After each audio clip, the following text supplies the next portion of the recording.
So, second week of tutorials for the QGIS course. Hope things have went smoothly for you. You returned your first exercise and you've been to the discussion session and so forth.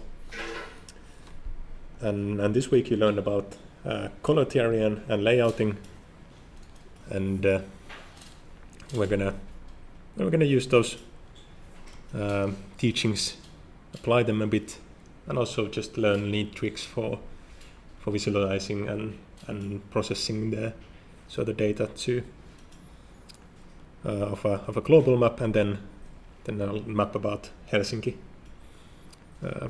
So large and small scale maps this week. And same as last week, I recommend that once you're ready and once you get started, so I recommend launching the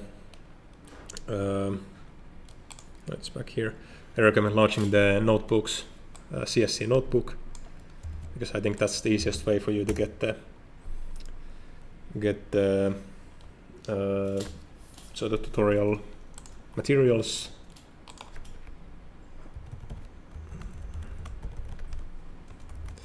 and the data and everything like that. So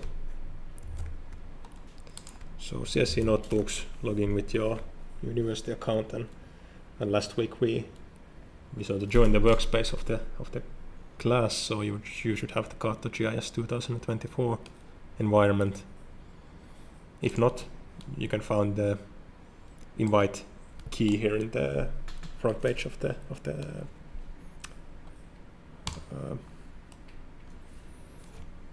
course. So then, just launch the Python environment.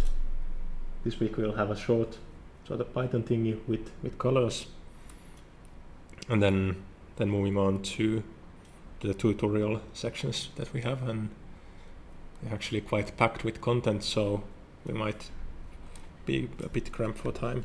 Let's see.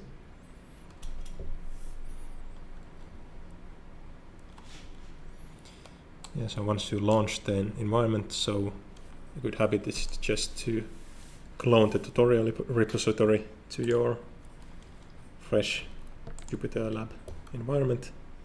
So you can find it here at the course environment. This is the repository with all the tutorials which are added every week.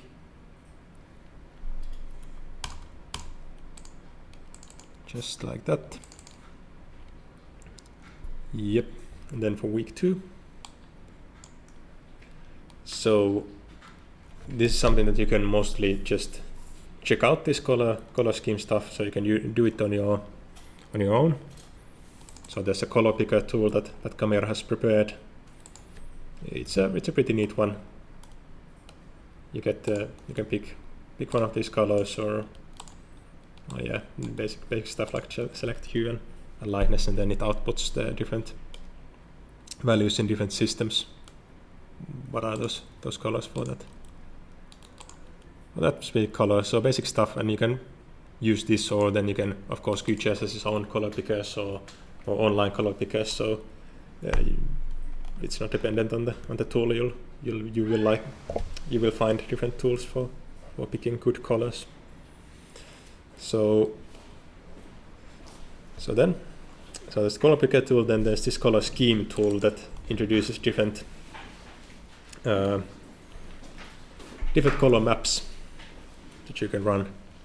So, and I hope everyone is somewhat familiar with these notebooks. If not, you can just double click to open them, and then these cells of code, you don't need to change everything, just run them from here, or press Ctrl and Enter to run it.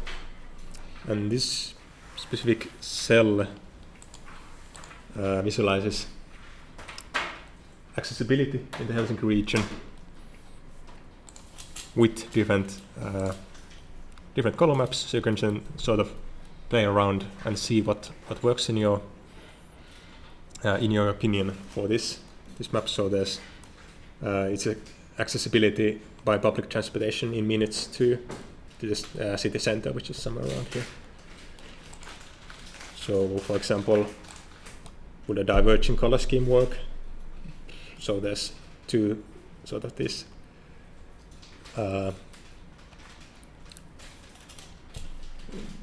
two colors with sort of harsh colors, and then they meet in the middle with white, which I don't think works for this. It would maybe be better if we had positive and negative values, and then this basic viridis and yeah. So you can play around with these tools, and of course you can also do the same in just QGIS, so you can have even better interactivity with different colors. But yeah, with those introduced, so now we've launched the Jupyter notebook or lab environment of the class, so from the CSC notebooks, and imported the Git repository. So moving on to the actual tutorials, so we have 2 this week for QGIS. Let's start with the global one, because I think we'll make some really cool maps with this. So in it we visualize the flight routes globally from one airport to another using this opelflights.org database or dataset. And by the end of this tutorial we'll have something like this that shows the sort of connections between these airports, and then these airports themselves visualized by how many connections are terminating at that airport. And the data that we're working with is this, it's been pre-processed a bit, so the original data is text files, which is a bit clumsy to work with in QGIS. So I prepared a bit, so now we have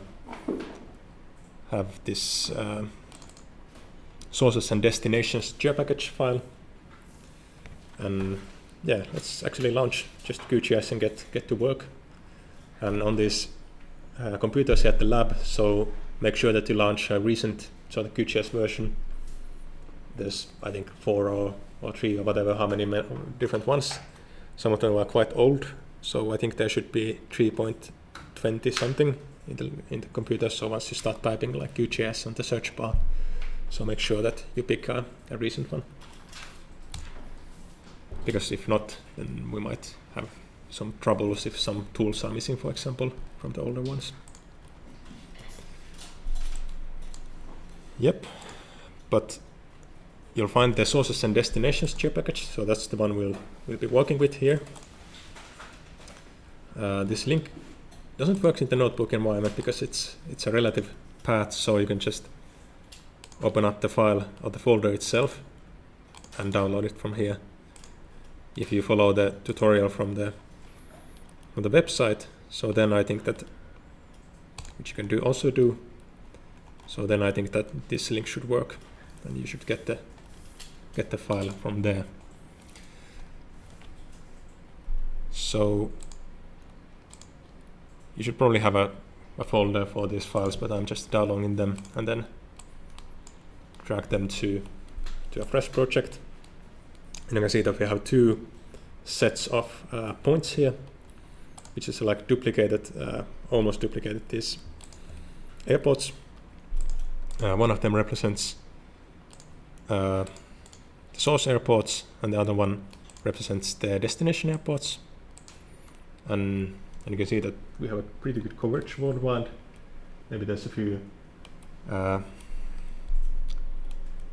cold spots here where there's few people as well, but otherwise it's quite nice. And then the actual data itself, so you have the airport name and the airport ID, and then this route ID, which connects the 2 sort of origins and destinations. So if you have route ID 0 from Sochi International Airport, so then that route terminates in Kazan International Airport, because that's route ID number 0. Yeah.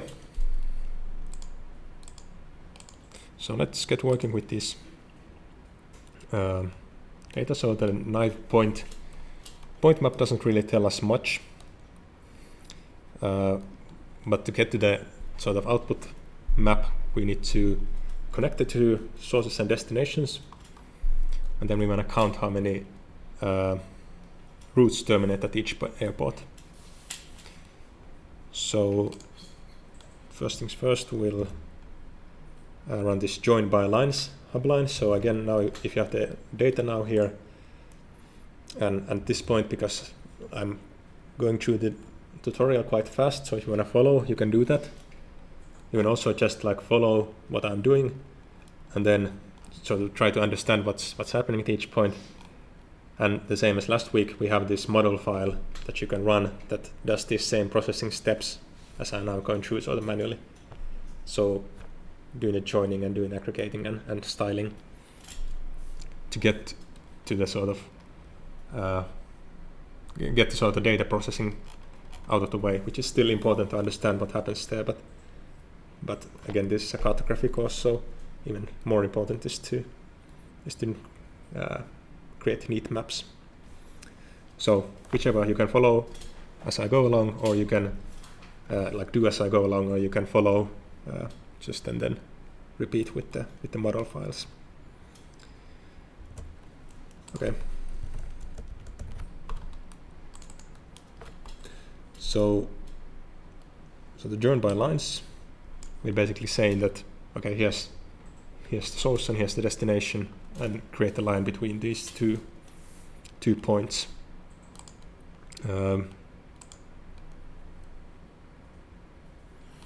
And we use the route ID to tell the algorithm which are the lines to connect, or which are the points to connect. And then we'll create something neat with I'll explain more detail what this geodesic lines mean, but do click on both of these. And then I think 100 kilometers is good. We'll have some smooth lines. Yeah, everything seems correct. And then sadly this algorithm takes some 4 to 5 minutes to run, which is unfortunate because we have limited time, but I guess that's one of the downsides of QGIS or desktop GIS, that we don't really have control over how these things are implemented. So I don't think this should take that long. Yeah, I think it should take 10 seconds at most, but yeah, it is what it is. And as this process runs, so then I can quickly circle the room and see if people have problems or something. Yes. So let's continue. So now our processing tool has almost went through, and yeah, I guess I could explain why we selected those geodesic lines. So what they mean is that the lines that will soon be drawn between those points will follow the sort of great circle line. So they'll be the shortest lines on a globe, instead of shortest lines on a projection, which is handy for example now visualizing flight routes, because, well, if not for like political problems, so then this flight route we try to follow the shortest points from one point on the globe to another, which might go through, for example, the North Pole. So now you can see that they are sort of these curved lines. And if we were to rerun this tool without selecting those geodesic lines, so then we would be drawing sort of straight lines on the map. So now we have the hub lines, and you can style this as you wish. So I have here selected one sort of example style, and explain sort of the choices that I made, similarly to the explanations that you can also give in your sort of exercise reports. So, well, for example, now immediately we can see that this is way too crowded. There's way too much happening, so we can't really see the patterns well. So let's start by reducing the stroked width. Okay, it's a bit better. Then not every route or line is sort of equal importance, so we can always sort of add some transparency and get a nice effect of Well, that's maybe a bit too much transparency. Yeah, something like that. And then I picked a white color against the dark background of the output map, which you can see at the bottom. So something like that. Again, because it's a safe choice. It's really hard to go wrong with the sort of dark background. And one more thing about this geodesic lines. So if we wanna sort of see what it actually means of this like straight great circle lines, so you can try to change your coordinate reference system of the project to mnemonic coordinate system, which sort of which is now centered on the North Pole, and we can make this a bit more readable. Here's, by the way, a tip for you if you ever need a world map on QGIS. So you can just type world on the coordinate field here, and you'll get an automatic world map. So just type world here, and then you'll have a layer with the world map. So now for this mnemonic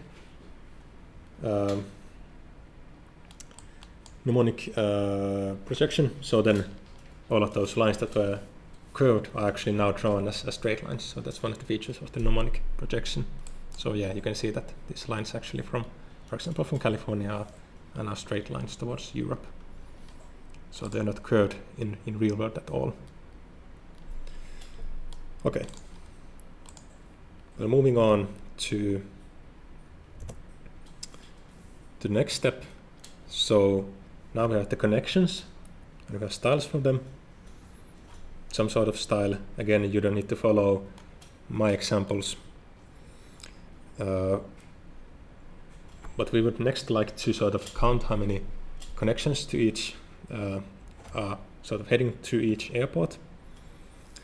And this is pretty simple to do with Python, just by like a group by expression, and we'll use the same logic here. So there's a tool called aggregate, which is looks a bit complex, and it kind of is also a bit complex. And basically we are just sort of, if we know that 50 flights terminate at one airport, we're grouping those airports together by some sort of ID, and then we're calculating for that single group some sort of new number, and we'll get sort of like an output for it. Like we get a new layer with just one point and values based on what we sort of decide to do with that group. I guess it's easier to just show what happens. So let's select destinations, and we'll group by what we done as a destination airports. Yeah. And then we can remove some of these useless ones. We'll just leave ourselves with the destination airport and a route ID. And what is first? Then the aggregate function. There's a lot of these different things. So basically some sort of function to run on the group. So if there would be like numbers, so we can calculate the sum of those numbers, or the majority, or mean or median, or something like this. For the destination airport, we just want to keep the sort of title of that airport. And for the route ID, we want to count how many routes are going to that airport, and then we can let's rename it routes count, wasn't it? So yeah, and with that we're quite happy with this, and we'll get a new set of points. You can see there's now way fewer ones because we aggregated those sort of airports together. So now, for example, for the Atlanta airport, we have 901 911 routes going to that airport. Yep. Then for the style, I think it's easier if I use the pre-made style because there's some complex stuff happening there. Then I can show what's the sort of decisions I made there. So again, same as last week, you have these style files that have the example styles that I used. If you want to replicate this, the styles for these layers, you can use those files and then sort of start to iterate on your own. If you don't like something, change it. And if you don't understand how something works, so you can look at these files and sort of get an idea. And these materials are available here in the QGIS files folder of the tutorial repository. And there should be a zip file, and there isn't. Well, you can find the same zip file from there's a link to zip file here. Yeah, on the website. I should fix that. But so yeah, on the website version, so there's a link here at the bottom. You can just click on that, or then you can download these files individually as you need them. So there's a few style files, and then there's the two model files for this two tutorials that we're running. And with this, you can just extract the zip file. Again, select a sensible sort of location for those. And then there's this airport style QGIS style file. So we can apply that. And you can apply it from these properties, and then there's a style and a load style section here. And just go to where you just downloaded the sort of styles.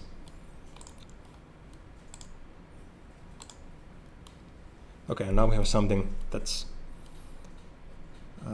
sort of prepared. And what's happening here is that we make this graduated sort of point map. So the size of the point is dependent on how many routes are terminating at that airport port. And I chose values that made sense to me, so sizes from 0.1 millimeters to 3.5 millimeters. 10 classes.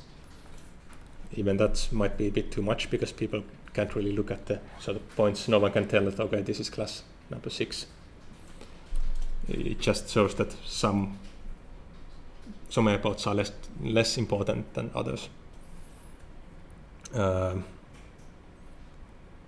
then there's this color scheme that's going through the sort of airports, and you may wonder what's that signifying. Well, it doesn't really signify anything of the properties. It actually just, you'll find it here, and the color, no, where was it now? Configure symbol.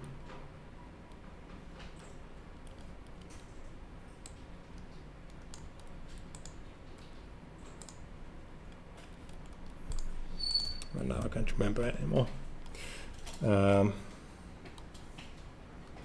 Simple marker, fill color, data-driven expression. Yeah, as you can see, it's quite annoyingly hidden. Anyways, you can apply the style. So we're basically styling it by it's getting its color from the longitude value of the point. So that creates a nice gradient from one edge of the map to another. But it doesn't really hold any attribute information. So it's purely an aesthetic choice. Yeah, and you could also apply the same style file to this, or the appropriate style file to this flight route style, and that's sort of this white gray color. And then, as always, the next step from this would be to create a good layout. And now I won't create the whole layout, but I can sort of again show my thinking here. So, as you know, the default sort of paper of this of the QGIS export, so the layout tool is an A4 in landscape mode, but that's a bit actually too tall for the world map, which is more so long than tall. So you can always change the page properties. I think I changed them to 160 millimeters.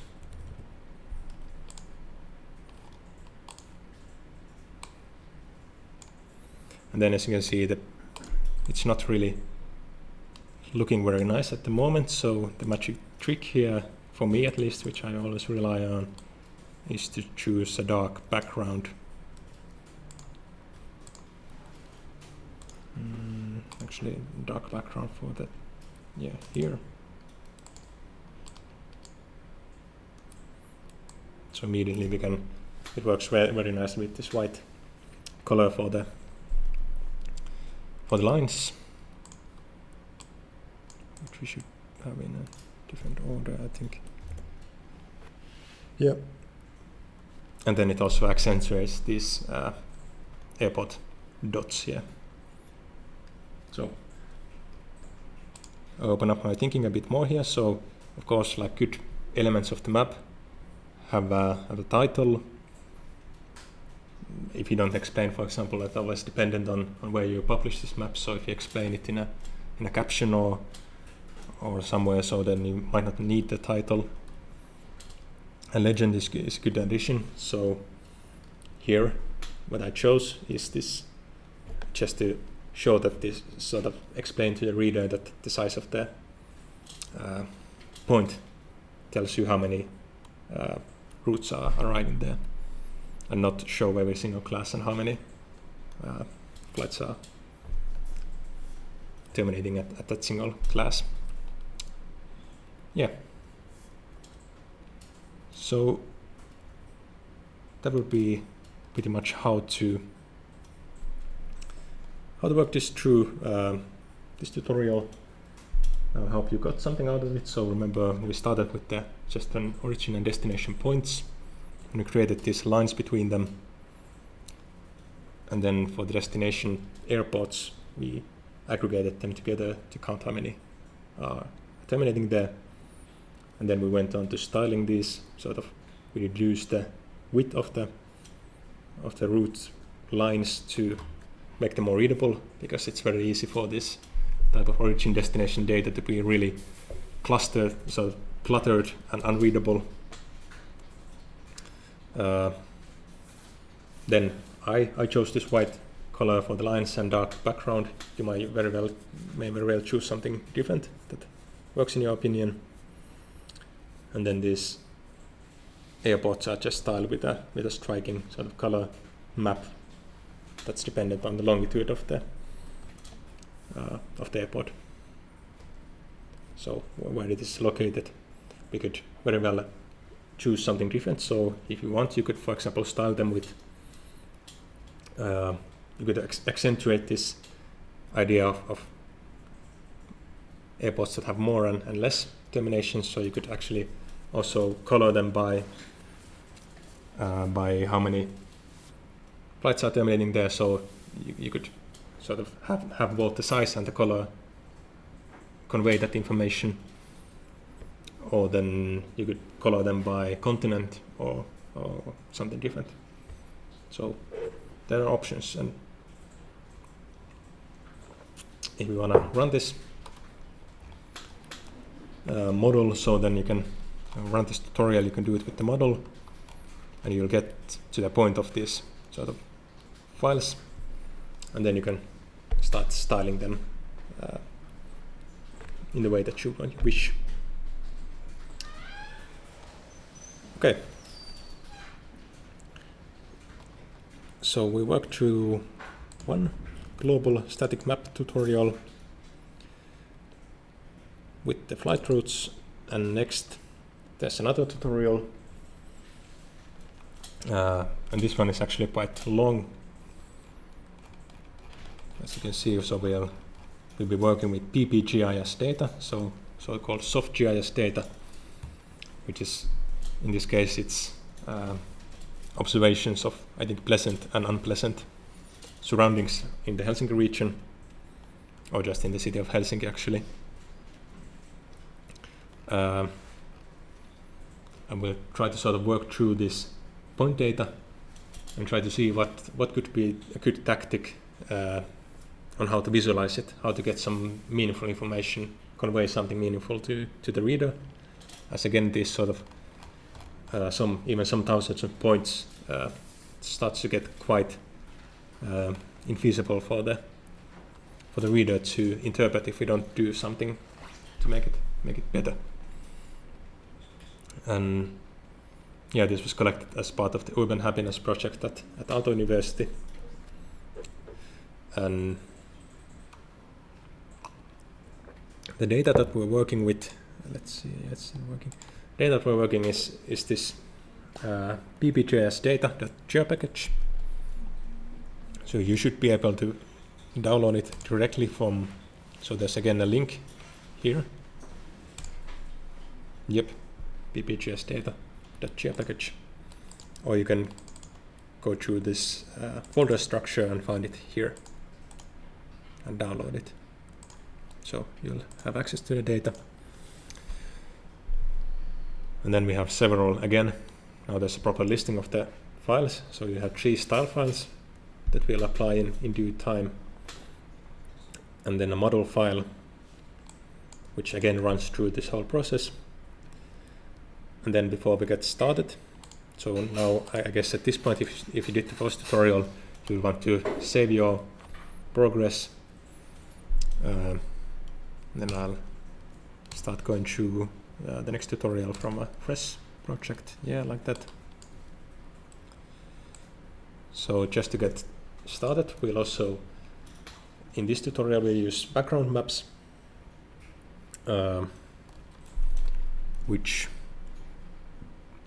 so basically OpenStreetMap in this case, which we'll have a plugin for here at Quick.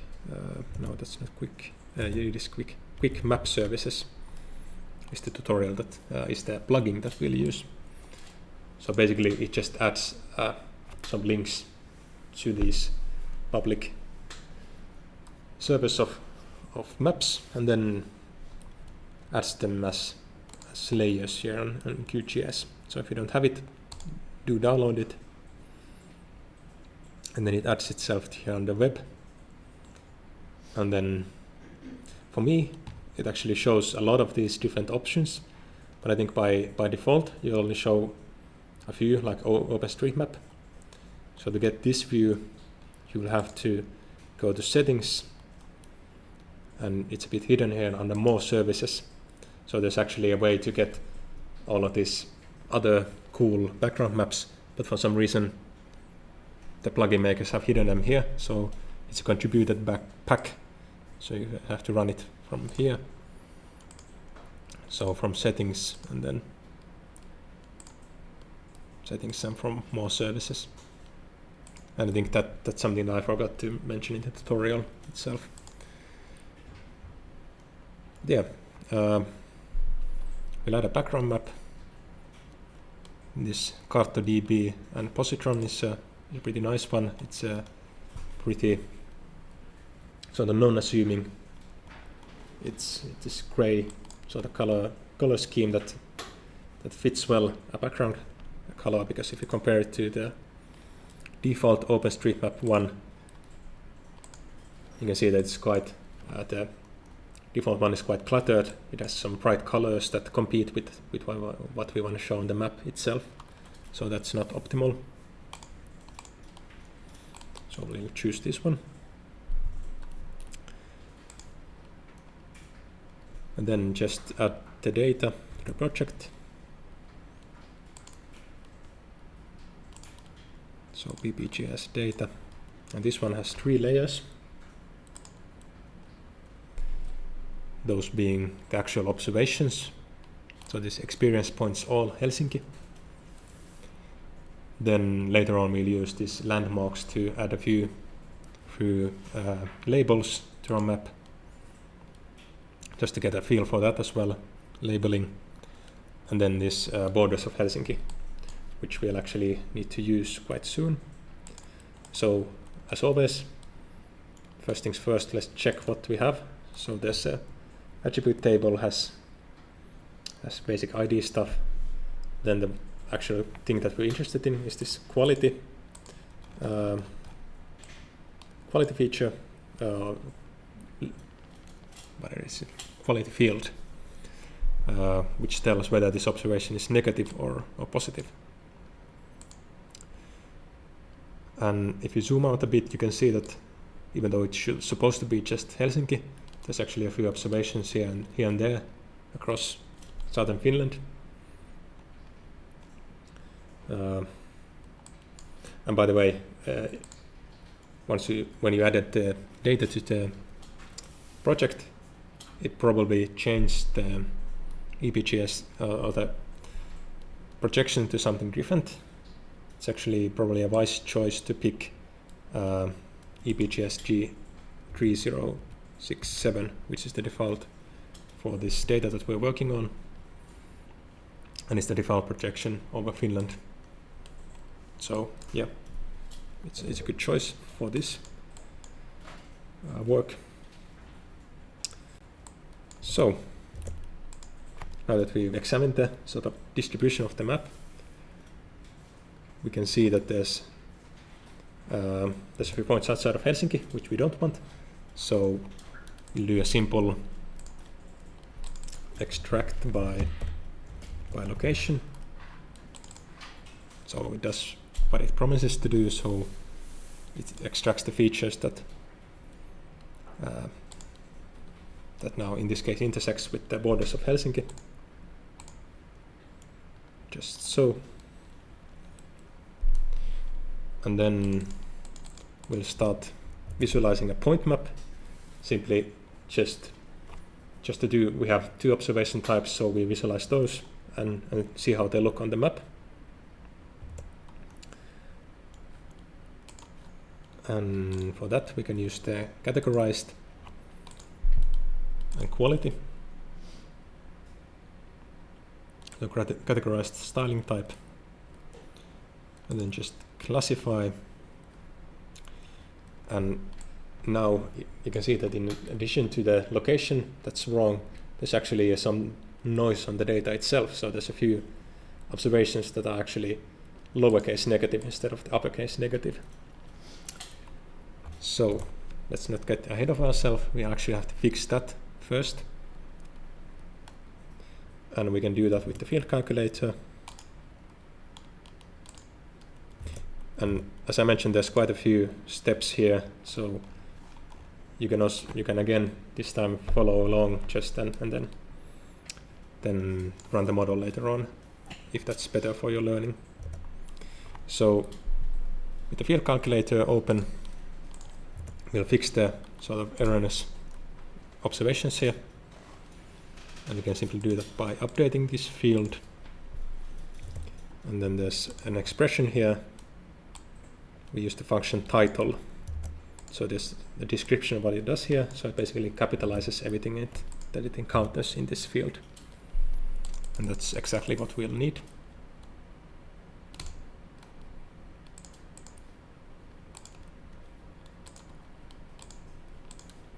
And now if we classify it again. No, did I actually run it on? No, I haven't saved it yet. No. Yeah, it's correct. And why is it this? I guess we will have to go through here. Yeah, so now if you classify it again, we'll just have negative and positive observations.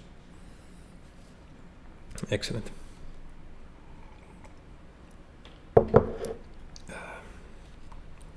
So we can just also, for this we could just go ahead and stylize these observations. So negative and positive are pretty sort of loaded concepts, and you probably have some sort of color schemes that you attach to both of them, as we discussed this, or you heard from the lecture and the discussion session. So at least here in the Western world, we'll probably associate negative with something red and maybe positive with something green, but that would be a pretty terrible color scheme for those with red-green color blindness.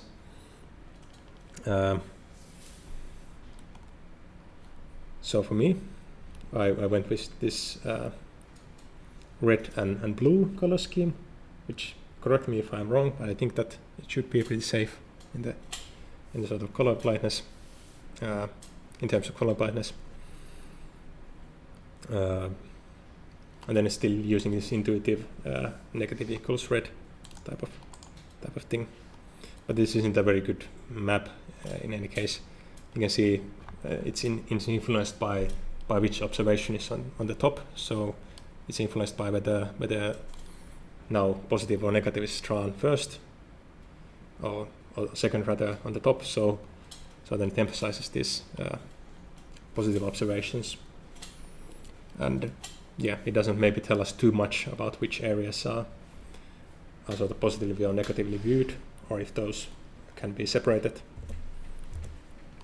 or whether people just view the same areas differently. So some people view them as positive and some as negative. But again, there's a style file. If you want to check out how I did it, you can load it from the QGIS files that you downloaded previously. So PPGIS point style.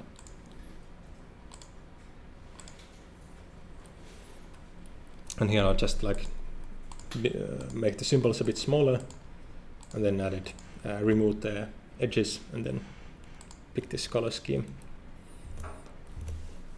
pretty much by hand. Yep. And then I added an index map here in the layout, so that might be something that you'll wanna also do. I think I added a link to it. No, probably not. I should have. No, there's an overview map instruction here later on in the second section. So maybe I'll go through how to add one of these then, if you're not aware yet. So, but basically, because we're working in Helsinki, it might be like people probably don't know the outlines of Helsinki, or they might not even know where Helsinki is, even if they knew that this is Helsinki. So then sometimes it's good to add these overview maps that shows where in the world we're working with. Yep. So we'll continue working on towards a more user-friendly way to visualize this data for the reader to actually get something out of it. And we'll work towards this grid-based representations. We'll actually aggregate these observations, these single observations, to a grid that covers the area. Yeah.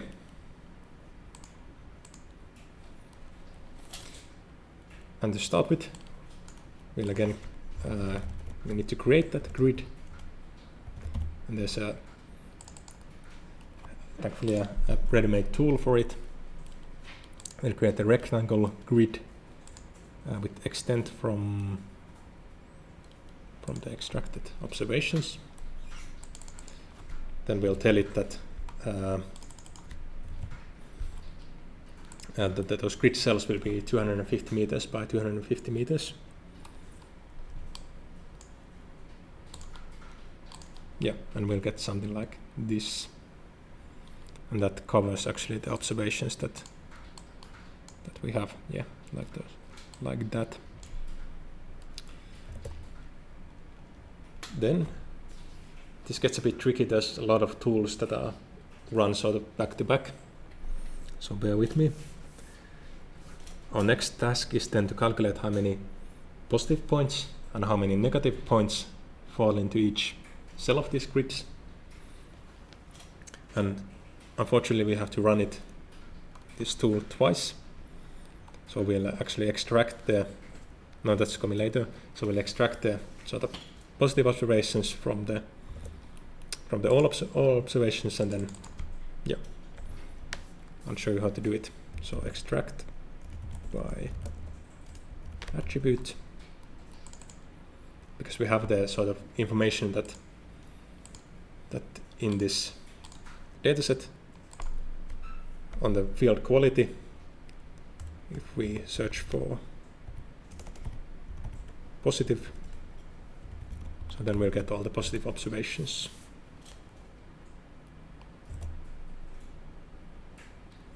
So quality equals positive. And then the ones that are not positive, then they're negative.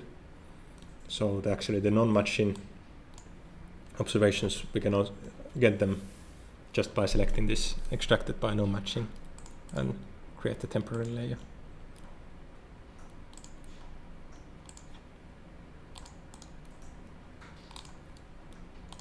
No, probably I did something a bit wrong.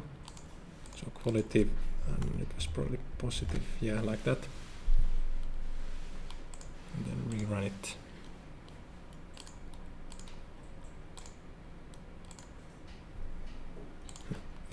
And this is the problem with these desktop GIS tools, so there's a lot of clicking, and once you make a mistake, so then you have to re-click it again, which is quite annoying. This time I think everything should be correct. Yeah, so now we have 4,000 and something positive observations and 2,400 negative observations. And then we'll continue on by aggregating it to this grid that we just created. So again, we'll have a tool for that, count points in polygon. And this time we'll have to do it one by one for each of these observations. And first the positives, extracted and attribute.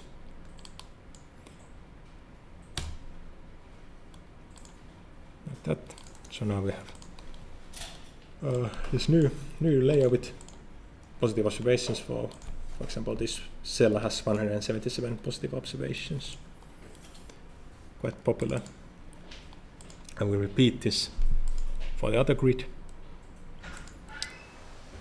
For the negative observations, I will name the field, the output field, as negatives. Yep.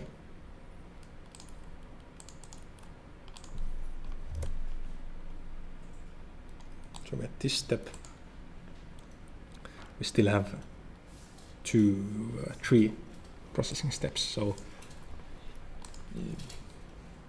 it's not always easy to get something insightful from the data. There might be actually quite a few steps necessary to get something meaningful out from our data sets.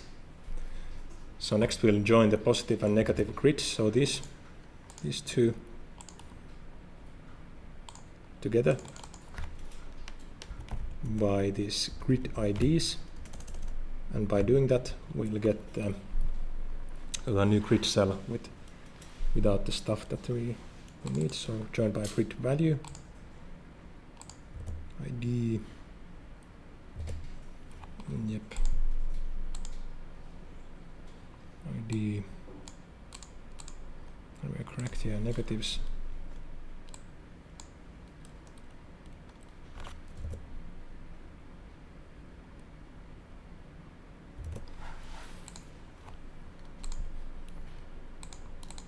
Now we have a grid that should have the positives and the negatives here. So we have the values that we need. Finally, we'll just retain the grid cells that have some either positive or negative observations. So we'll eliminate every cell that doesn't have any observations. So extract by expression. I'll repeat these steps once I run this step. So basically this expression says that if this field positives or this field negatives doesn't have anything, so then, or actually if this positive field or this negative field does have anything, so then keep it, otherwise don't keep it.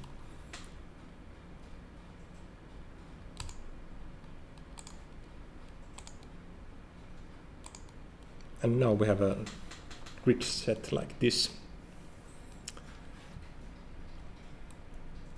So to repeat, we started with these observations, then we created a grid, then we extracted the positive and negative points from the initial point set, and we used each of these observations to count sort of how many observations are in each grid cell, and we joined these grids together, and now finally we extracted just the grid cells that have observations. So now we could, if we would like to, we could already visualize this.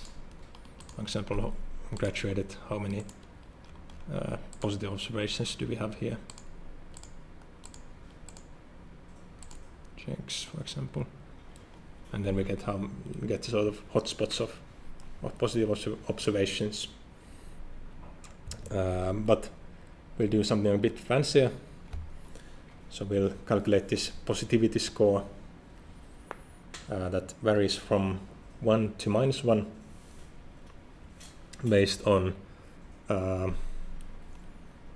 so 1 equals that there's mostly positive sentiments expressed in that grid cell, -1 is that there's mostly negative ones, and then scores that hover around 0 will be sort of neutral or balanced. And we can calculate this with this formula. So positive means negatives divided by positive plus negatives. So that's simply a new field that we can add to this last processing step in our sort of chain of processes or layers. And that's called positivity score, or it's like sentiment score, whatever you want to call it. And then here's the sort of QGIS version of that expression written out. Notice that these are field names, so these refer to the field positives and this refers to the field negatives, and they need to match to what you named the fields previously. So we named them like this, so we'll use those names. And then it's a decimal number, and now we have something like this where you have these positives and negatives, and then these values in between.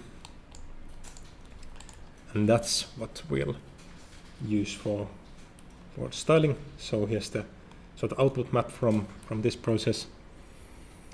The environmental perceptions in Helsinki.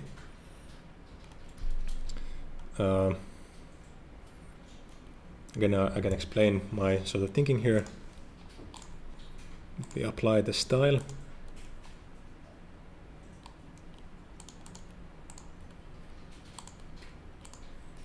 We apply the grid style. So it's diverge. Also colors from -1 to 1. It's split into 5 classes, and we use sort of this natural breaks or jinx sort of mode of classification, which is usually a pretty good one.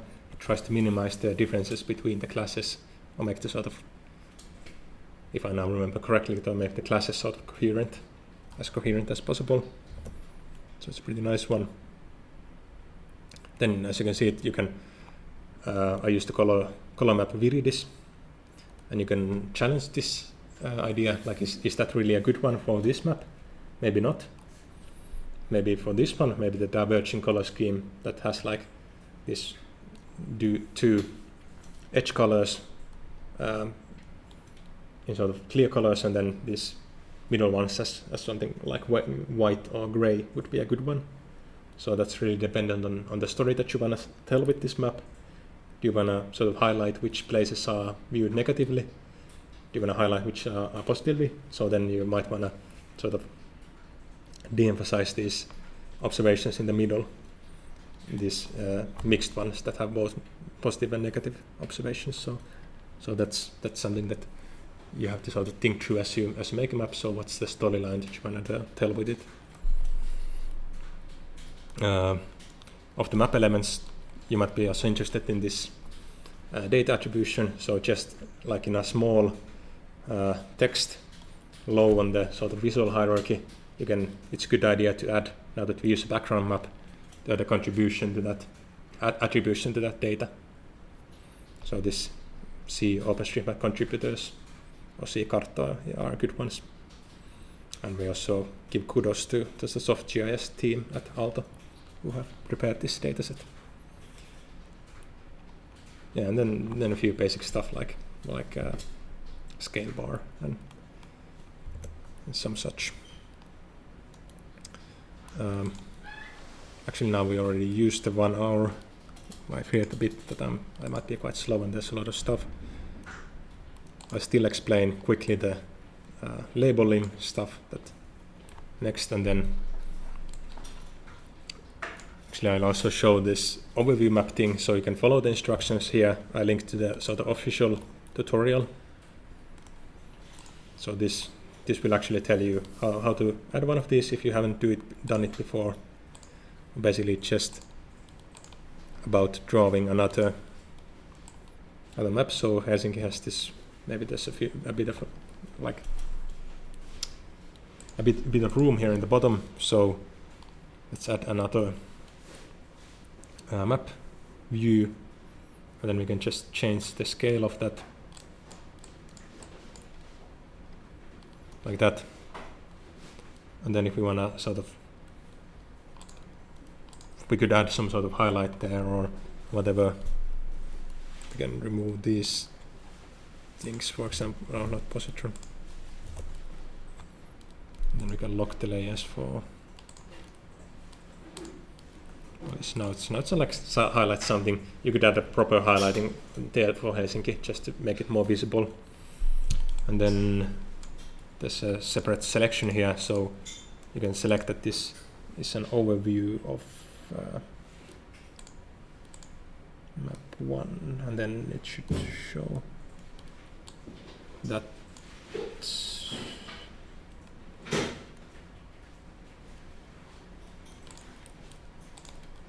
What does it actually now show?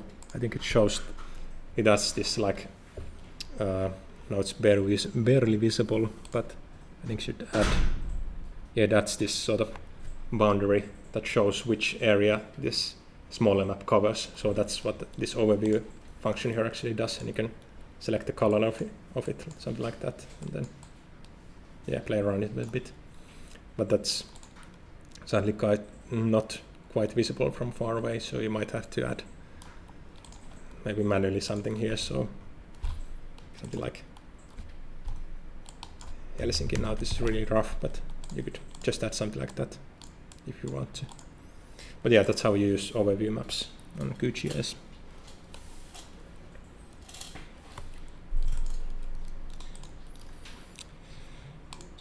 Okay, one final thing with this tutorial. Just quickly about labels. So Kamer had prepared this few labels for us, like these few points that might help orientate the reader. A few landmarks rather around the Helsinki Cathedral and the Pasila railway station, and then it is in East Helsinki. And we actually added that data, that's this PPGIS data.landmarks. And that simply has wrong one. Landmarks, this one. That simply has the name of the sort of landmark here in the attribute information. So you can see by default, if you just add it here and sort of activate it, so then it's quite poor at actually this visualization is quite poor because it doesn't distinguish itself from the background and this data itself. So we can make it stand out a bit. There's a few good tricks for it. So it's usually a good idea to add a small mask to it, so it just adds this buffer, this boundary again around the text. So even just a white buffer is quite functional. And then you can actually set the location of these points yourself. So there's this labeling toolbar here. If you don't see it, it has a few like this label symbols here. If you don't see it, you can activate it from the toolbars and then label toolbar here. So we can move these labels. Yeah, that's fine. We can move them to a location that we want to. If you're not satisfied with the data-driven locations that are given to them by default. And then that location for them is saved. And then if we move it a bit further away like this, so it's not anymore immediately recognizable that this is actually Helsinki Cathedral, this point here. So we can add one more thing, which is callouts, just connections between the point and the label. So use that to your advantage.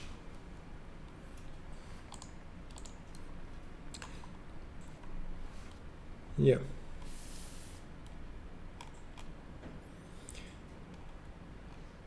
And here's what I sort of ended up with in the end. So just move the labels around a bit. Hopefully if someone, I guess, who knows these landmarks, so someone who's familiar with Helsinki but doesn't sort of know perhaps the shape of Helsinki, so they can use these labels to orient themselves and find out, okay, the city center around Helsinki Cathedral is actually quite well liked. There's a lot of positive observations there. Yep. And you can see the model file used for this tutorial here. You need all of these style files, so a file for the style file, the grid, the points, and then these labels. And then the landmarks themselves. And then these PPGIS points and the border of Helsinki. So all of the files that we used now in the tutorial, you need them for this model. But you can just run it again from, you should have it downloaded, localmap.ppgis. So these defaults are something that's wrong for you, so do change them. I don't know why it insists on adding those. Helsinki borders, landmarks, then the grid style. I'll just quickly demonstrate this point style.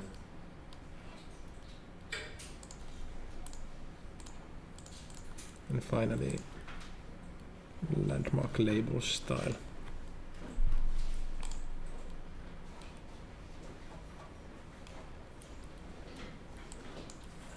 And then it should work, but it seemingly crashed my computer, QGIS, so hopefully that doesn't happen to you. But yeah, with that, let's wrap up this tutorial. So this week we looked at a global map and a local map, and you can think of the differences between those. So we use the different projection, we have different sort of styling choices and map elements to include. For example, here it makes sense to add an overview map and a scale bar, which scale bar like this doesn't make sense on a world map.